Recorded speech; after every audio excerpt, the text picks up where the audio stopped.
obviously, because of our experience, but with their passion, with their love also for the empowerment of the young women of today, I'm sure they will be doing a good job. Alright.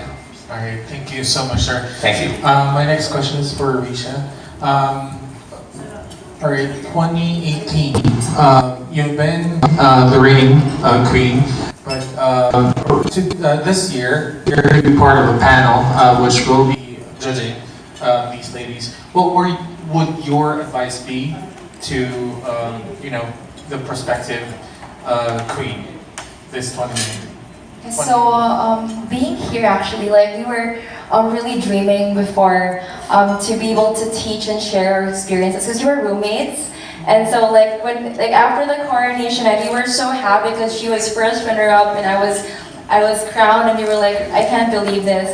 So we really we really waited for this day to come when it'll be our turn to actually give back and teach and actually share our experiences to aspiring beauty queens.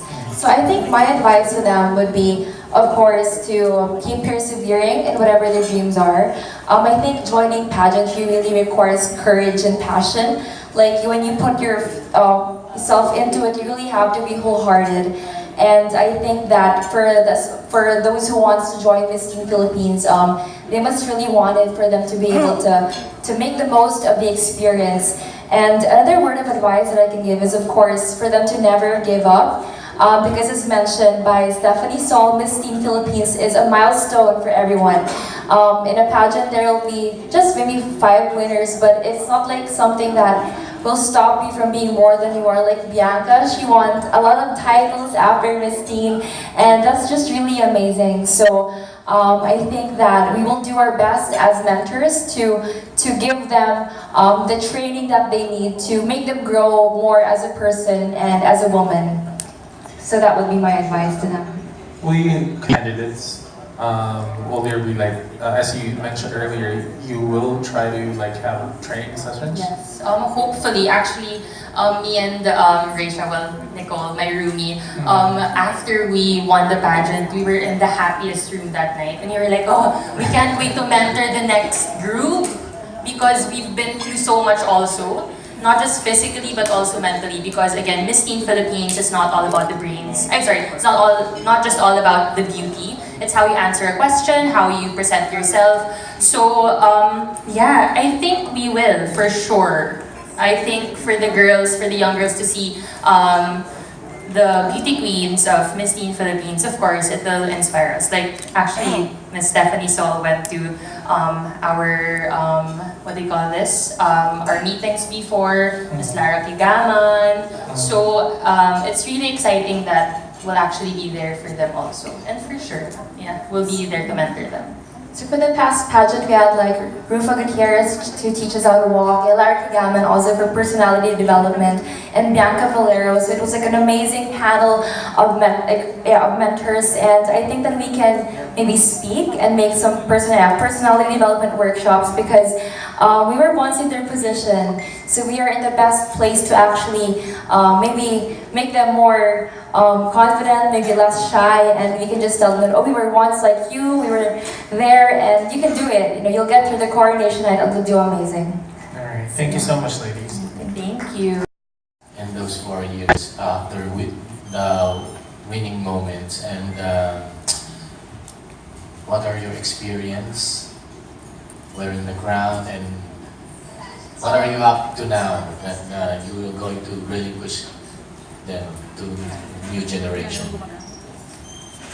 I think for me, because funnily, I was a first timer. I was 17 years old, and my dad actually heard it from the radio. So going into the pageant, I didn't know anything about makeup. I think all of us, anything about makeup, anything about being a beauty queen, which is very poised, very genuine to people. I think we were all first timers, and the whole pageant was really part of our growth and development as a women.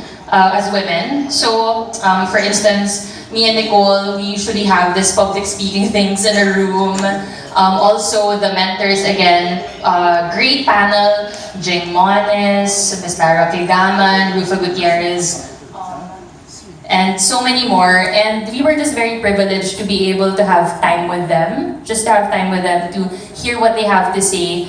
It's definitely highlights, right? So definitely highlights of our experience since we're just basically babies that time. So yeah, basically the whole experience from regionals to nationals, it was great. And of course, after we had a chance to do conferences, to speak to the youth. So it's not all just about the pageant, right? After, we were able to speak for the Department of Education, Brigada Escuela. Also, we got to speak to exchange students to Japan. It's Genesis 2.0 in Tagaytay. So it's really fulfilling because, you know, entering the pageant, I was like, okay, I'm gonna do like strutting, I'm gonna model.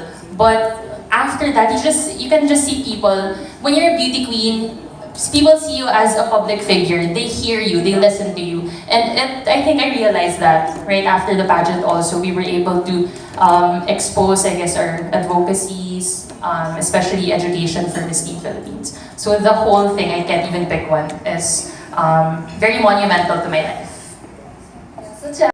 After was, I guess, the whole highlight of it. Like, it's not enough to contain it into just one experience, because as a whole, joining Miss Teen Philippines is just something that is unquantifiable. It's just really amazing.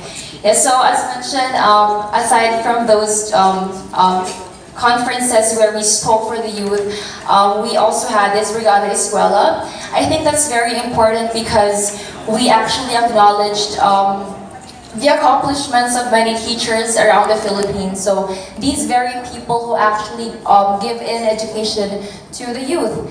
And I think education is the very tool for empowerment. So I'm just really glad how the activities of the pageant during and after are really aligned to education. And when we were housed, we also had courtesy calls with the LGUs.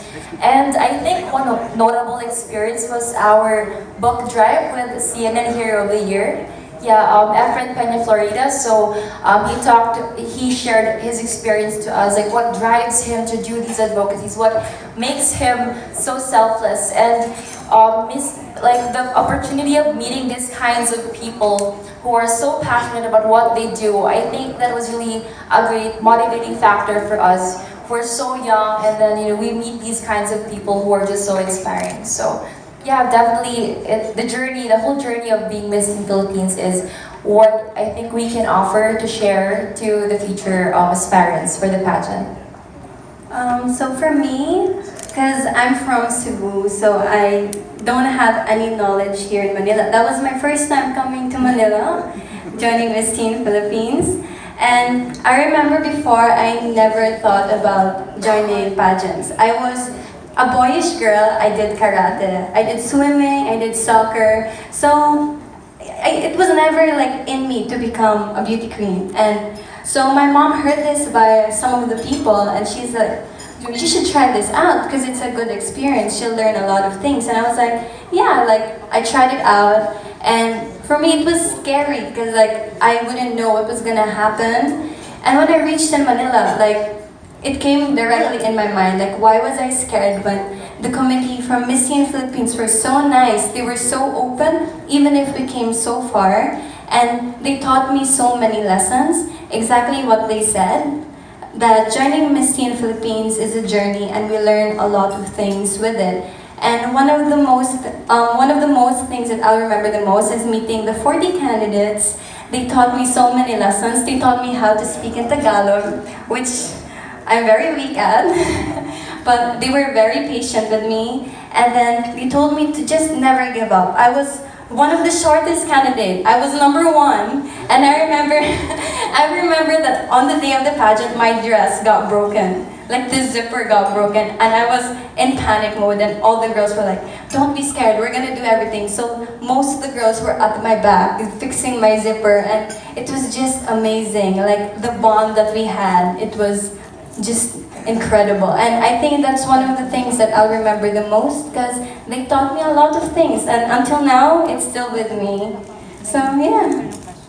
Can I just add something? I think what's so great about Miss Teen Philippines, because it's truly a nationwide contest, it's like when you come in for the pageant week, you automatically have friends from all over the Philippines. So no matter where you travel in the Philippines, you have like, oh, I can call my co-candidate and have friends. And I guess friendship is very important in the whole pageant in Miss Teen Philippines. Next question.